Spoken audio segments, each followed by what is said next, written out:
They always do like this. Hey, what's going on, everybody? Welcome to episode number 138 of Mirrorless Minutes. It's me, Jamie, where I'm always at in my house. And in the top right corner, I think you see the top right corner on your end, we have Miguel Baining. Actually, it's Jerry James. Mike can't be on the show this week, and we brought on some special guests.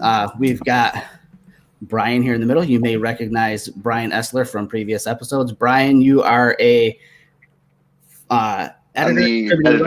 editor at Photo Focus. Lower left, I think, again, it's left on your side. You're on the other side of the screen, so maybe it's the right. I don't know. We have Tracy McGlasky and her wonderful husband, Tony, coming at us from balmy Cincinnati. Remember the Olympus Visionary Program, and behind every great woman, of course, is a great man. Correct, Tony? Right? That's correct. That is right. And last but not least, we have Jennifer. Whoops, we lost. Time has proven. Hey, guys. I was like, can I freeze? Hey, I'm screenshotting this. It's Jerry. Jerry screenshotted it and broke everything. So the introduction for Jennifer. Jennifer Colucci works at Olympus. She's a manager of public relationship or public. Oh my gosh, I can't even talk.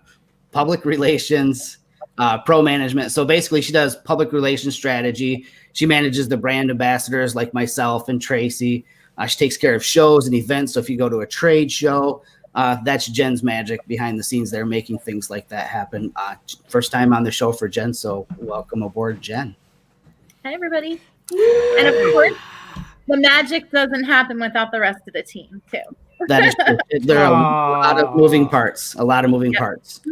Yep. So tonight's episode is just going to be typical of Mirrorless Minutes. It's going to be kind of loose and free, and we're just going to kind of ramble on about things that we've been up to, maybe things we've been shooting, how we're coping with social distancing, or what little adventures we do get to take in our neighborhoods, our necks of the woods, as it were.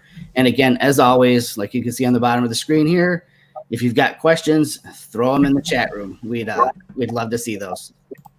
And also, before I get started, I need to throw something up here really quickly. So we've got a lot of fans. We've got a lot of people who watch regularly, who listen regularly, but and I try to pay tribute to those people as often as I can with thanks. But one of those fans is our youngest fan, and she's probably the cutest fan that I think we have. And she's our biggest little fan. So this is Quincy. Quincy is the daughter of my good friend Seth. Seth has been on the show in the past as well. And Quincy maybe is watching the show right now. So if you are, hi, Quincy. Promise we'll get together and hang out sometime soon. I know it's been a long time since I've seen you guys. So just wanted to give her the little shout out for the show. So it's fun to have fans. Big, tall, little, in between, whatever. It's fun. So with that, you guys, let me just start off in the top right corner with the usual suspect. That's Jerry. No, I'm going to start with you. I'm going to give these guys a chance to get their heads prepped for what's about to come their way, which is really nothing, guys. Just joking. So what's new, Jerry? Anything new in your world that you've been shooting or doing lately? Not really. No. Okay. Next person for Brian. This is going to be our shortest episode, like 5 minutes long. So what's new, Brian? Have you been playing with anything new that you can talk about? I haven't. Don't ask Brian what he's been playing with, man. Different show. Oh, wow. I haven't been playing with anything new. I have been out and about a couple times a week here. I'm in the Grand Rapids area, and I've had a couple of shoots just showing the area kind of as a whole. So it's fun. I've been, outside, and it's awesome out. So yeah, it's good. So it's got a comment here from Bob Panic. I think everybody in this room probably knows who Bob Panic is. He's saying, "Happy holidays, everyone." I'm trying to figure out if he's had more to drink than me tonight. I don't know what the holiday is. Happy holidays, Bob, to you as well, whatever you're celebrating. Independence Day. Right. Yeah.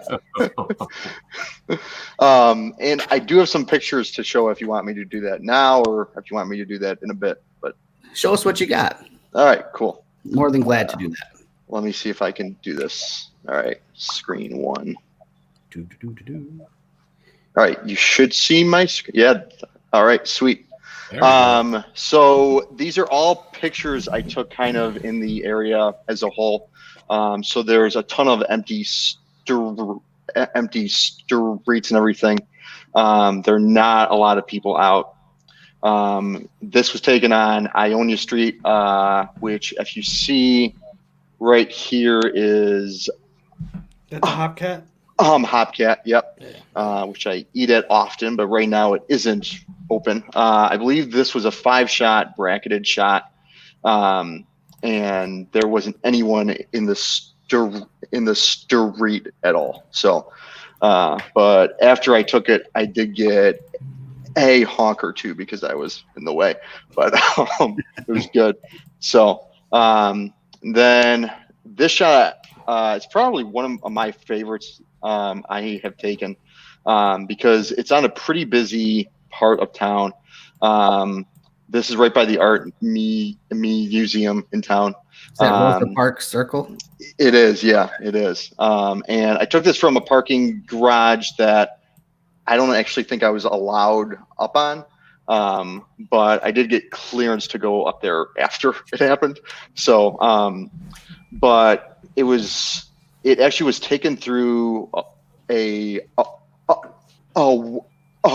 window also. So there was a bit of editing here just because it really was pretty dirty overall.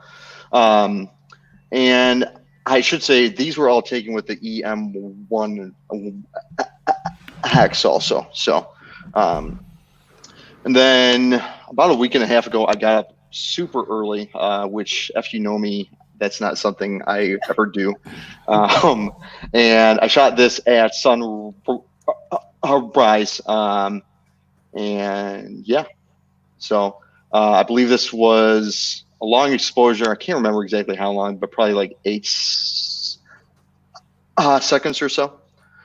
And then this one I shot right next to a construction area here. I primarily shot it because of the clouds, in all honesty, because I thought the contrast and everything was awesome there. But this is at the Anchor Bar, which is on the west side of town. Here's one more from a parking garage also. This is on Fulton, also in town. It's not on the screen, but right over here is the Van Andel Arena. And obviously, with the exception of that car and everything, it's just empty. I've got two more here. This is up Monroe Center and Ottawa. Again, pretty empty. I put this on my Instagram pretty early on also, I think. But and then here's my final one. This is on Monroe.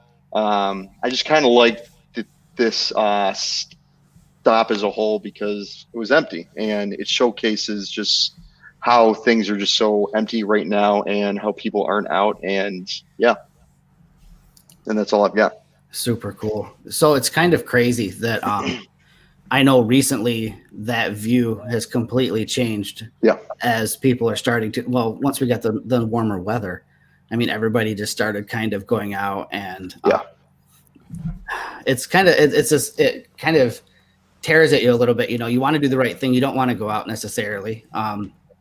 But at the same time, you, as a photographer, you really are compelled to go out and document this. Even if you're not a documentary type photography, you know, you still want to do something to preserve, you know, these moments. I mean, it's history. Exactly. And I'll say that the main reason I went out also was these were captured for the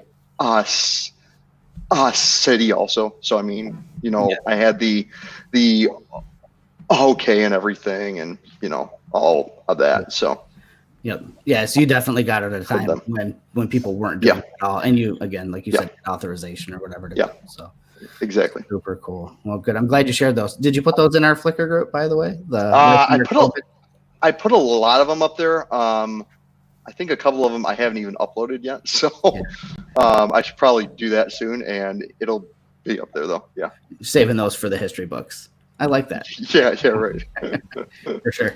So I think we're kind of getting to the bottom of what the holiday remark was about. Nobody knows when the hell it is right now. It's the month of Juneteenth, and it's the 12th week of the month. So I get it. That's kind of how I feel right now too. Yeah. It's funny. My kids are obviously schooling from home right now, and I probably shouldn't say this live. I mean, they're getting everything done they need to get done, but I don't even know what time they wake up anymore. I think it's like 10 or 11 they get up, whenever it is that they get up, and they just hammer through their work. But it's weird. It's disorienting for everyone. And I think as a photographer, I've kind of lost touch with that getting up early, trying to get out in the morning light and shoot. I don't even remember the last time I shot a sunrise, and I used to shoot those all the time. So it's kind of crazy for everyone. So Ron Pepper jumps in and says he was seeing those on Instagram last night. Cool. Yeah, a couple of them are out there. So yeah. Nice. So what about you guys? Hey, Ron. I know that your photography world is completely different than mine. You derive your income from it. It's your livelihood that's being impacted right now as a portrait and event photographer. So, what are you guys doing right now to kind of weather this? Well, bourbon. I hear you. Bourbon. Realistically, though, it's what we always talk about with portrait photography and weddings. It's the same thing. It's like making sure that you have it set up like a business so that when things like this happen, you can still be around. Right. Because if we hadn't run our business the way that we had, I don't know where we would be right now. Because we have it set up in a way that when this all happened, everybody was like, "Oh my God!" And thankfully, we had contracts in place and things in place to make sure that we could weather this, because it's a scary time for everyone. Mm-hmm. Obviously, immediately all of our work stopped because we photograph probably the most difficult genres in this pandemic, because we photograph maternity, high risk, newborn, high risk, and weddings, huge crowds. So it's like, none of that is happening right now. And it's been at first we freaked out, and but we also kind of started quarantining before everyone else, because we were hearing what was going on, and I got really scared about my clients, because my first priority is always to make sure that I'm practicing newborn safety, especially. So as soon as I realized what was really happening, we pulled all of our sessions. And we just said, we're postponing everything. We're going to photograph really big newborns in a couple months, but it'll be okay. So that's what we did initially. And then Ohio opened up for by appointment only things on May 2nd. So on May 2nd, we brought in maternity clients by appointment only, one at a time. And we photographed them in the studio with social distancing. And it was honestly, it was horrible. And by that, I just mean that, all the requirements to make sure that people are safe are really stressful. It's like, and hopefully I'm not being a total downer, but, it was like, we wore masks the entire time. We made our clients wear masks into the building because we share a building with other people. And so they had to wear a mask into the building. We took temperatures before everyone came into the studio space. And then the hand sanitizer was flowing, and, we kept our distance. But it was just really interesting. We had scheduled 3 appointments that day. It took us about 12 hours to do them because we wanted enough time in between to we sanitized and we steamed the floors. Mm-hmm. We really went over the top because I'm so nervous. Right. It's like make somebody else sick. Right. And so when we were preparing for the shoots and stuff, we, the whole night before, it was so stressful. It was just like, should I even bother, but we went in and did it. And all of our clients were so grateful because, they were pregnant. And so they're not can't keep them pregnant forever. Thank God too, by the way, because I've been pregnant. That would be horrible. That would be worse than COVID. Okay. But anyway, so they were grateful that they got to come in and do their shoots. And so I've just been kind of following my intuition with it, but honestly, things have changed. So if you're not changing the way you're doing things, you should, because things really have changed. And it would be the worst thing in the world for me, from my perspective, to have someone come into the studio, have a beautiful session, and then leave sick and not know if they got it from us. Right. Yeah. Does it change the dynamic between you and client? Because what you do is a very intimate type of work. It's whether it's the newborn and maternity, that's intimate work. I don't know if you do boudoir. I can't remember if I've seen you do. Okay. Yeah. So I know that those things, and your whole genre is intimate. It's a close connection with people. And then now you have to wear a mask. It's hard to read facial cues. You have to make it show in your voice and your eyes more, than with just a smile, and maintaining, that distance. Has that been a struggle for you guys, working through that side of it? Just this feeling of a wall between you a little bit, maybe? I'll be honest. We did the shoots on Saturday of last week, whatever May 2nd was, whatever month that was. And that whole next week, I was literally, I felt, I don't want to say depressed, but I was heavy. It felt heavy. And, I hug everybody, and you guys all know that because I hug all of you too. But every time I have a client come in, it's like welcomed with a hug. They're family to me, and that's how we treat it. So I did a lot of air hugs, but it was just heavy. It just was different. And the thing is, like, if I do it enough, I'll get used to it and it'll be okay. But hopefully not forever, because it's just harder. It's just heavy. That's the scary thing. Is this going to become the norm? You know what I mean? Right. Yeah, it is. So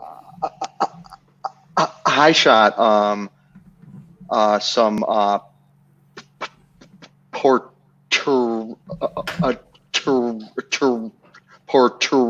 it's also outside and everything, and they were all on nurses and all, and outside the ERs and everything, and so I had on a mask and other things, and it was hard. So, for sure. It's really weird because one of the things that, not to like go on my Olympus kick right now, but one of the reasons why I love Olympus so much is because I don't have to keep the camera in front of my face to take portraits, and I get to maintain that connection piece through the entire shoot. And so, putting on a mask, it's kind of like, I mean, come on, Yeah. Right. But at the same time, I know it's the right thing to do. It's just harder. And it also begs the question for those of you who are portrait photographers. It's like, because a lot of photographers were like, man, should I give my shoots for free? Should I discount my shoots? What should I do? Because everything's different. And it's like, I just want to encourage everyone who's a portrait photographer to just hold steady and know that your shoots are going to cost you more money now, because of two reasons. Number one, you're going to have the proper PPE to make sure that you can keep your clients safe. And just to dispel any myths, if there are any, PPE is for other people, not necessarily for you. So it's not selfish. But also the time. I mean, you have to increase the time you need to shoot so that you have time to sanitize everything in between. Right. So it's like, please, if you're a portrait or a wedding photographer, this is not the time to dive your pricing down. If anything, it's time to add on a little bit to cover your cost. So I just want to throw that out there. No, it totally makes sense. I mean, like you said, you're working harder at this. You have to change everything about what you're doing, not just from a physical perspective, but mentally you have to change how you do everything in order to keep them comfortable and happy. with the session as well. And there's a price that goes along with that. So Yeah. I totally agree with that. And I don't shoot people. So, I have seen you shoot people, and you do well at shooting people. Just choose not to shoot people. right. Do I get to share my photos now? Yeah. Bring them up. Bring it. I don't Do know it, if this is Jamie. gonna work. Sure. What you got? Jamie. Hold on, let me see if this works. Jerry. Drum roll. Do they have clothes on? You see Oh. that? I know. I was gonna say PG only. We do not see it yet. Oh, it don't work. All right, I gotta put them in Lightroom. Oh, I'm sorry. While Jerry's queuing all that up, I will add a little bit to the client experience. Is that I can honestly say when the clients came in at first, it was a little strange, but by the end of the shoot, it was almost like the new normal. They were absolutely fine. So anyone who's afraid of taking that extra step, I think that your clients will actually really appreciate the extra step that you go for them. I think that speaks a lot to how you two work with people. It's not just that, it's the new normal. It's how you two work with people. You're very personable people. And I can see you putting everybody at ease coming in, no matter how uncomfortable the situation is. So, but I'll give you what you said. Everybody should kind of, get into that routine, and it will become the new normal. But hats off to you guys. You guys are just good people anyway. So. Thank you. So we got a question from Ron Pepper really quick. He just wants to know, what do you recommend for PPE for a photographer? Face shield. So it depends on how close, right, that you're getting to people, but definitely a mask, because we know already that if you cough, it's going to protect other people if you have something. So from my perspective, a mask is something that I wouldn't back down from. And also just social distancing. There are plenty of lenses that you can shoot with that mean you don't have to be up in people's faces. You took one with the 300 the other day. That was a pretty Really? Yeah. I did it. That's awesome. It's my first portrait ever with the 300. I actually don't. I mean, it's beautiful, but it's not my recommended portrait lens. You guys know. Shoot you from Sputnik. Right. Yeah. Jerry, did you get it to work? I'm working. Okay, Jerry's working on it. Speaking of putting rockets into space. Okay.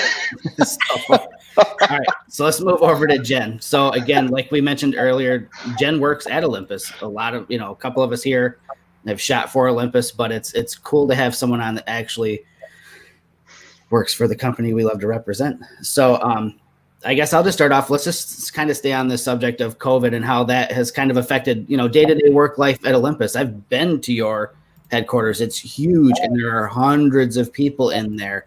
How are you guys handling that there? A lot of remote work, I'm assuming, for everyone? Yeah, so we have about 800 employees in Center Valley. And we've been working from home since around March 15th. Because we're a medical device company, we're considered essential. So everybody from all of our divisions has been working from home. I've gone into the office a couple of times. We're allowed into the office with a special letter. Gone in a couple of times to make some shipments that needed to go out, but it's like a ghost town. So we've pretty much just transitioned to working from home. It's funny because I said to my manager the week before this they told us work from home. I was like, we do have flexible work options that I have never taken advantage of. And I was like, it would be nice for me to work from home one day a week, because I could throw laundry in the morning, and at lunchtime I could grab it and put another load in. And then he said a couple of days after this happened, he's like, you got your wish. I'm like, but yeah, we've all been chugging forward from our homes. Yep. Has it changed how, because you're in marketing, so does it change how you guys market as far as like how you push information out to people? So, are you guys, I don't know, this is going to come out wrong, so just try to decipher what I'm trying to say here, but using this situation, I don't want to say to your advantage, but you have a more captive audience now. So have you changed marketing strategies a little bit, knowing that you probably have more eyes at home? Yeah, I think the first couple of weeks we were super sensitive to the fact that everybody is at home and we don't want to encourage them to be going out and shooting people or, going out and putting themselves or anyone else at risk. Mhm. And then we've since implemented Home with Olympus, Yes. which a lot of your viewers have probably seen some of those efforts. Mhm. A lot of social initiatives that have been put on by a number of people on the team at Olympus.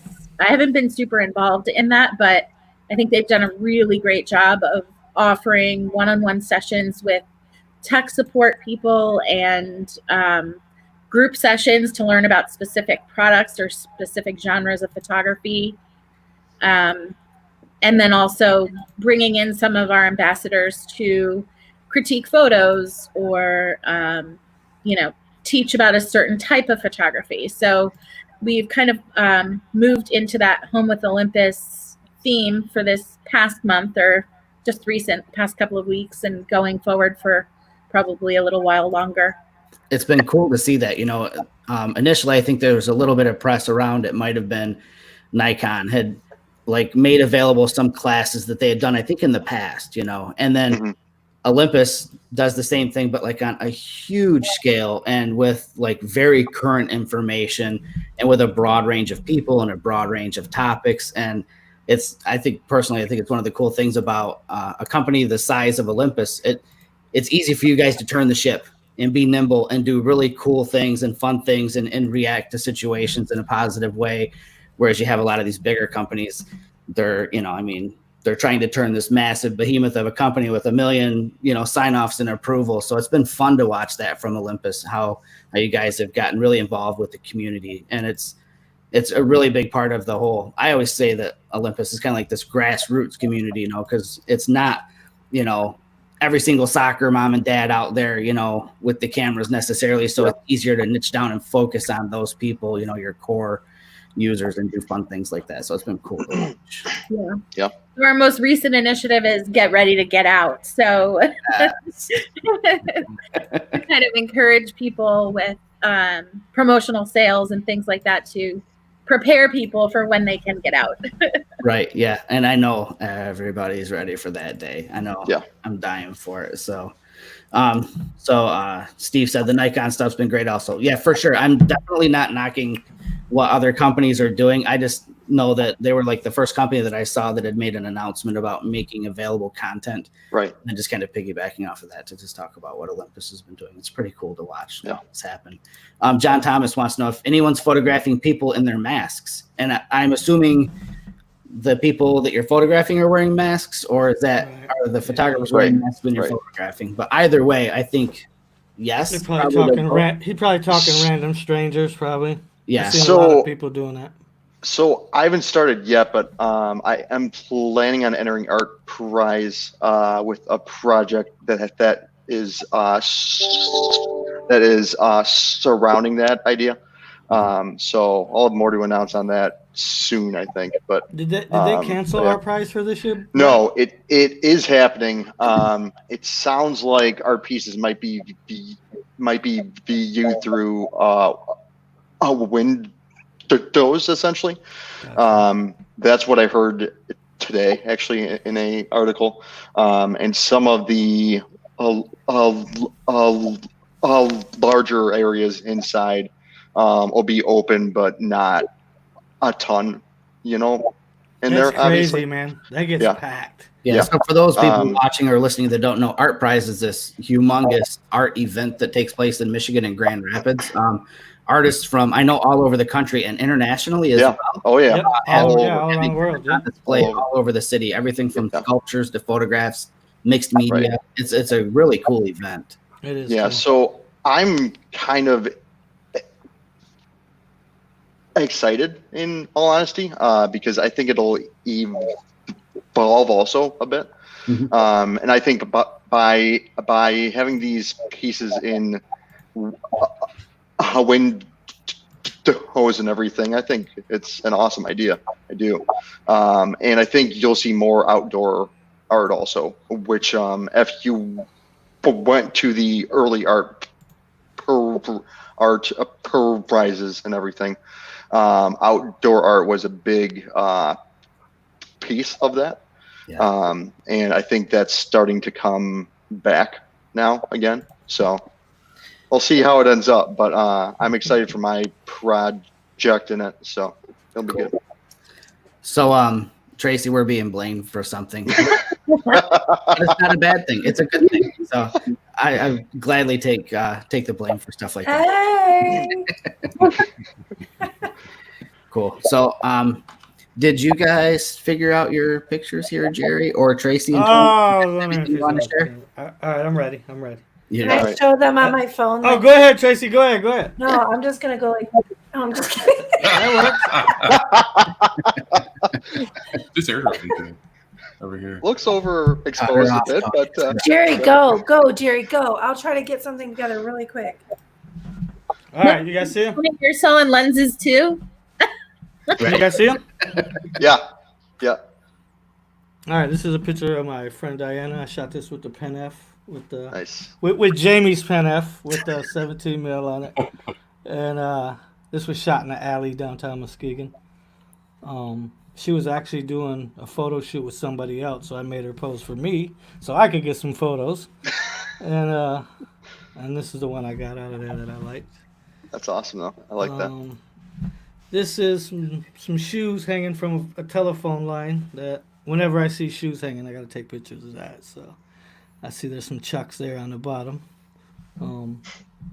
So this is in Grand Rapids, and I just thought it was cool. It was in a parking lot, and the sun was above, and I tried to get the little starburst coming through the shoes. So That's cool. This one is my friend Jessica.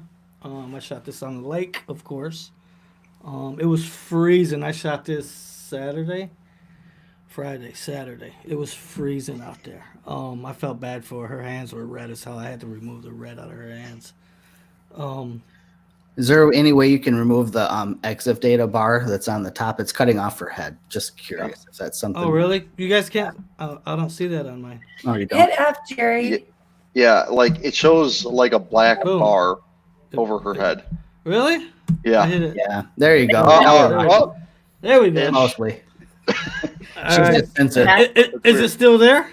I don't know. My computer's Sorta. acting funny. That's It how come I moved. couldn't get. We can see more though, so that's good. You want me to stop Yeah. sharing? Is it worth it or what? No, no. Keep going. Keep going. No. All right. This is shot on the lake. Off camera Like flash left. Jerry, that is gorgeous. I know, I Thank love you. that one. Yeah. There's not really much more to say about that other than So tell us a little bit about the light. So you said off camera left. Is that Off-camera with left. the Godox like 8200? yeah, that's the 8200 with a 34-inch octo on there. Cool. Okay. Then I That's got one awesome. more. Yeah. And see now I don't. Hold on. And then this one is natural light. Oh, nice. This one's just natural light. I just got Yeah. this one because she's on the beach, and I had to. The sky looked really cool before we got out there, and then it kind of fizzled out and got gray and cloudy and overcast. So Nice.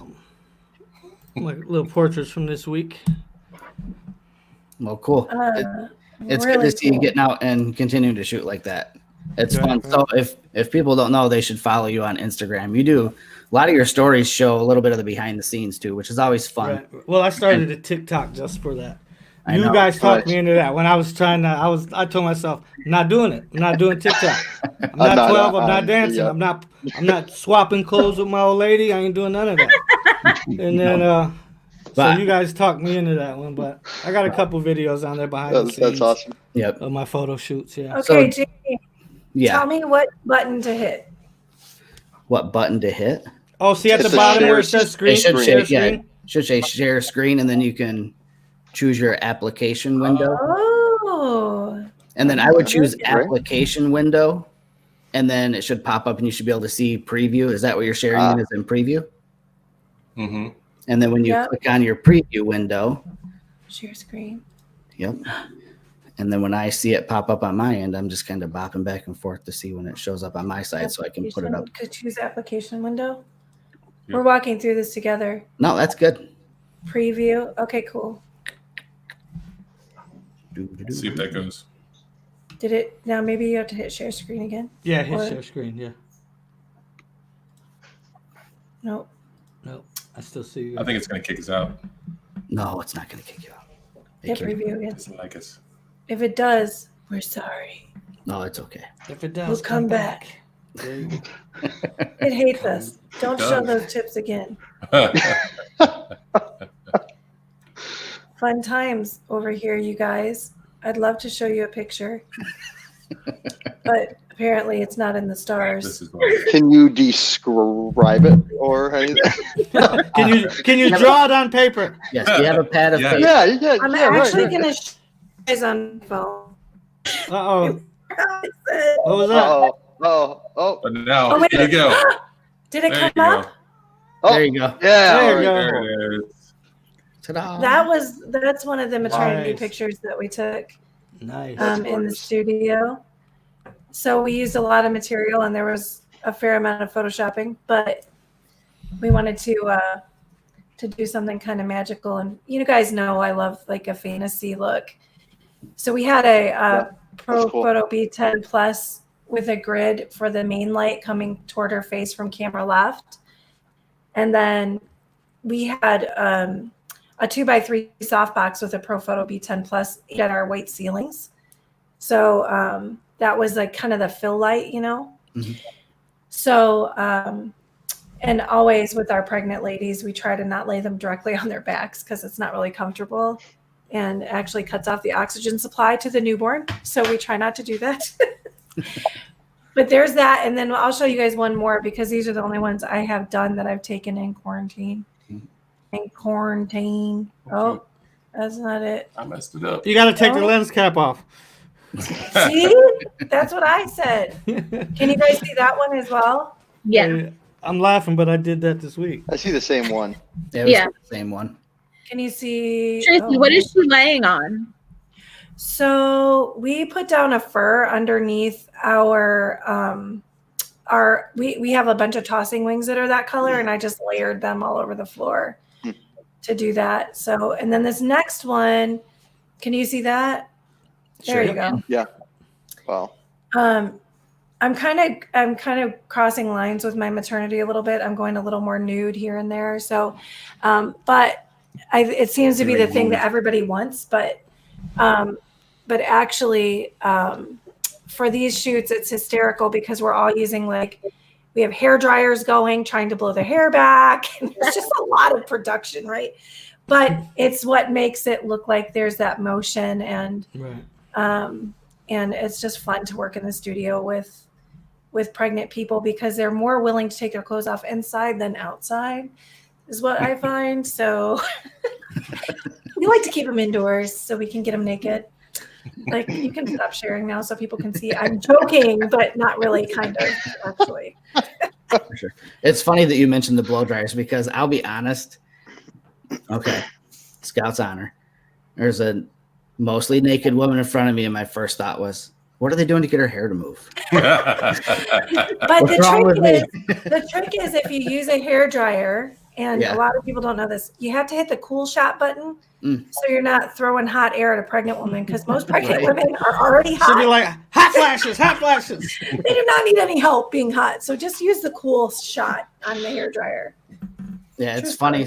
I did. I shared it on a couple of episodes ago. I did a boudoir shoot about a month ago, and that's my first time doing anything. My heart's racing talking about it. First time doing anything like that ever before, and it's funny because there's all these weird emotions as a man going into a shoot like this because your head says this is sexy, but you have to go into it thinking this can't be sexy. This is a photo shoot. You gotta it's get your stuff straight, Jamie. Get your stuff straight. Okay, go into the level headed. But then once you get moving, it's like this is work. It's like lights here, hand here, and it's like it was amazing actually how it went from me being terrified of the whole situation to just kind of clicking into photographer mode and you just kind of going through the motions, your settings, moving lights, adjusting reflectors, things like that. But it's so funny. We always say that whenever women come into the studio, you know, Tony's always there assisting me. And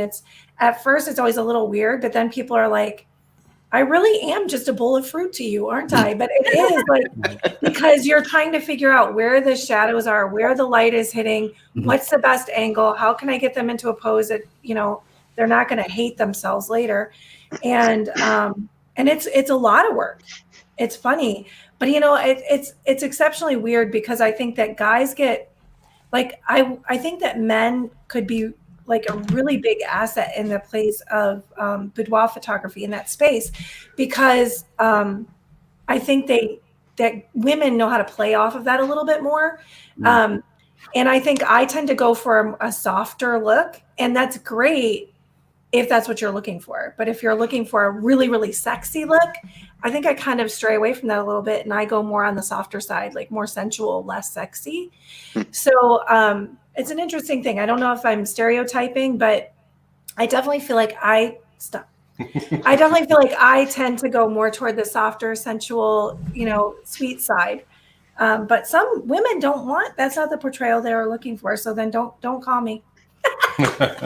Okay, so I have questions. Okay. So there's a certain special someone in my life lately, and her and I are talking about doing this maybe together, boudoir shoots. So do you have any tips or advice for not just me, but for anyone else who maybe is looking at getting together and doing not just boudoir photography, but, you know, portrait work or event shooting as a couple? Because there's a certain dynamic that has to work there. I mean, you know, what are some things that you guys run into as a couple that makes it work for you guys that most people might not think of? Is that I can say 9 months from now, we know really great maternity and newborn photography. You know how old this guy is? No, he's done. You know, in seriousness, I think it's important to know that you know, if you're cooking dinner together and you're helping each other and you kind of move around the kitchen really easily, it's probably going to work pretty much anywhere. If you're putting together a dresser and you're screaming at each other, don't do photography together. Like, you know what I'm saying? So the test is IKEA. I just need to run to IKEA and get a dresser. I'm telling you. Sit down. But you know what I mean? Like a lot of couples who try to do work together, they really don't have that space of respect for each other in a professional way. And I think like Tony and I, the reason why it works so well is because we both respect each other's opinions. And everyone thinks like we get along so well, and we do, but we often disagree with each other. And in terms of lighting or a pose or how we're going to set up a set, but we always listen to each other. And I think like that's a huge key. And then another thing is just knowing that if I feel like a lot of times couples come into something like this and end up fighting all the time because they think that they're right. But if you just can remember that you're a team and that you're both like going for the same goal of like awesomeness, then it's easier to just accept that maybe you're not right all the time. And I'm usually right though. So see, he has to say, yeah, that's true. But seriously, I think it's judge it by how do we respond in stressful situations to each other? Are we working together to solve a problem, or are we butting heads because we're trying to be right? I mean, that's marriage 101 though, guys. Sure. Like, you know what I mean? And then on the side of the boudoir stuff, it's like really important to have trust. Like I've never thought when we're doing a boudoir session or a maternity session, and we have topless women in the studio all the time. But I never go like, road trip, Jerry. I was just gonna say, what's the address? I literally never have felt like, and I don't think any of our clients have ever felt like Tony's like gawking at them or, you know, trying to, you know, peep or whatever. And it's really important for the client to feel super comfortable. Right. And this is why I kind of said, you know, when you're in a studio situation, it's a lot easier because most people aren't comfortable being naked outside. Why? Well, because outside anybody can walk up. So when you're in a studio situation, it's important that it's a contained thing. so that it's not like somebody's knocking on the door or walking in the space while someone's standing there nude. And we don't do a bunch of nudes, so just know that that's kind of an extreme situation. But most of our nudes are even implied. I'm probably off brand from Olympus about now, but anyway. But boudoir shoots are really fun and really truly, if you do them right, a woman leaves the shoot without ever seeing the pictures, feeling completely empowered and beautiful and more special than any other time in her life. And she thinks usually she's coming in to do it for her boyfriend or her husband, but she leaves realizing that she only did this for herself. That's my goal for this. If I get into this, is to just give confidence to people. Yes. You know, I mean, there's something magical about that. I do have a request. So about this, I have heard in the past that there have been boudoir photographers who are in a gallery and ask people to pick the pictures that they want finished. To me, from my perspective, that's a really big mistake. And I would tell you that the reason is because most women are not very forgiving of their flaws. So if there are things that you missed in posing, and most of this isn't because there's something wrong with them, it's because you missed something in posing or you didn't do something with lighting. So fix that first, because the worst thing we could ever do as photographers that do portraits is add to the lack of, the confidence that people already are experiencing, the self-doubt, So I'm like, I just think of myself like thinking, what would I feel like if I was naked in front of a camera? Like, how would I want to be treated? Don't be creepy. Don't be creepy. How would I want to be treated? How would I want to be talked to? Would I want to be touched? These are important things. Like, am I going to go over and push someone, or like touch them and move them? Or am I going to think about how would I feel if I didn't have my clothes on? Do I want someone, even my photographer, touching me? So just like, there's some etiquette that needs to, be present, but I mean, it's kind of common sense too. Sure. Especially if you're a guy. Right. Exactly. Yeah. It's a whole Dudes other got it hard. level of, for sure. I mean, literally dudes have it like the worst, because you already come in thinking, why are you doing this type of photography? You must be a creep.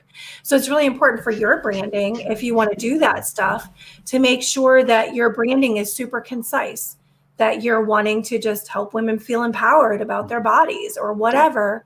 And you're going to have to kind of do a pink drink from Starbucks while you're doing your video or whatever, so that people feel more comfortable with you as a male photographer. Right. It's great advice. Great advice. Cool. Well, look, we've kind of run a little long on the show, which is never a bad thing in my mind, for sure. I've only had one whiskey tonight. I think Tracy's had 7. I can't see her. She's behind my microphone. But... I can't even find the thing. Anyway, there's still some in here. Okay. We got a bar back there with your name on it. I feel bad we didn't get to talk too much to Jen. You know how it is. You get a bunch of photographers together, especially if there's booze involved. We just don't shut up at all. I'd love to have you back on again, though. Maybe when there is any kind of a new product or anything like that, whenever you have opportunity, or if there's an event coming up, a trade show, something that Olympus is involved in, I'd love to get you back on the show to talk about that, to kind of get it out to our viewers. I know the majority of our viewers follow all of Olympus's social anyways, but we do have a handful out there that aren't necessarily as 100% Olympus dedicated yet. We have a good following of like Sony and Nikon users out there too, so it's always good to give them some Kool-Aid as well on the Olympus stuff. So, so I guess with that, I'll just say goodnight to everyone. Again, thank you guys so much for coming on. It's been fun catching up. I'd like to get all back together like in the real world sometime. Yeah, masks on if we have to, whatever it takes. But take care, and I'll see everybody in 2 weeks. Bye, guys. All right, great. Bye. Thanks for having me. For sure. Bye. I waited for Jerry to say bye.